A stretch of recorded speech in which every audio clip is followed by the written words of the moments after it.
Day one of my 60 days challenge. ಅಯ್ಯೋ, first ಒಂದು mistake ನಾನು ನೋಡ್ಕೊಂಡಿದ್ದೇನೆಂದರೆ, ಏನೇ ವಿಡಿಯೋ ಅಥವಾ ಏನಾದರೂ ರೆಕಾರ್ಡ್ ಮಾಡಬೇಕಾದ್ರೆ ಈ ವೈಬ್ರೇಷನ್ನು ಅದು ಇದು ನಾಯ್ಸ್ ಏನು ಬರುತ್ತೆ ಮೊಬೈಲಿಂದ, ಡಿಫಾಲ್ಟ್ ನಾಯ್ಸ್ ಏನು ನಮ್ಮ ವಿಡಿಯೋಗೆ ಅಫೆಕ್ಟ್ ಆಗುತ್ತೆ ಅದನ್ನು ತೆಗಿಬೇಕು ಅಂತ. ಅದು ಫಸ್ಟು.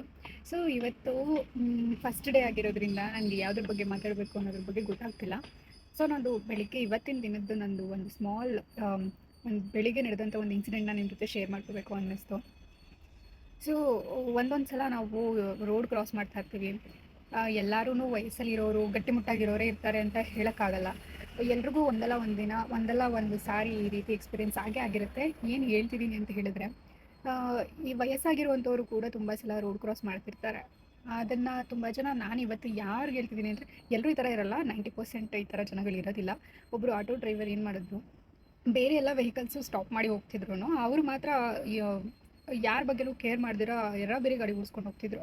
ನಾವೆಂಗೋ ಒಂದು ಓಕೆ ಹಿಂದೆ ಮುಂದೆ ನೋಡ್ಕೊಂಡು ಬರ್ತೀವಿ, ಬಟ್ ತುಂಬ ಜನ ನಡೆಯೋಕ್ಕಾಗದಿರ ಹೊರಗಡೆ ಬಂದಿರ್ತಾರೆ, ಏನೋ ಒಂದು ಅನಿವಾರ್ಯ ಕಾರಣದಿಂದ, ವಯಸ್ಸಾಗಿರ್ತಾರೆ ಅಥವಾ ಬೇರೆ ಏನೋ ಒಂದು ಪ್ರಾಬ್ಲಮ್ ಇರುತ್ತೆ. ಅಂಥವ್ರನ್ನಾದರೂ ನೋಡಿ ಸ್ವಲ್ಪ ಗಾಡಿನ ಸ್ಲೋ ಮಾಡಿ, ಜಸ್ಟ್ ಮಿಸ್ಸಲ್ಲಿ ಒಬ್ಬ ವ್ಯಕ್ತಿಗೆ ಗಾಡಿನಲ್ಲಿ ಗುದ್ಬಿಡ್ತಿದ್ರು ಅವರು. ಸೊ ಈ ಥರ ಆದಾಗ ತುಂಬ ಬೇಜಾರಾಗುತ್ತೆ. ನನಗೆ ಇವತ್ತು ಒಂಥರ ಬ್ಯಾಡ್ ಫೀಲ್ ಆಯಿತು. ಯಾಕೆ ಈ ಥರ ಮಾಡ್ತಾರೆ ಜನಗಳು ಅನ್ನೋದು ಸ್ವಲ್ಪ ಮನಸ್ಸಿಗೆ ಕಷ್ಟ ಆಯಿತು.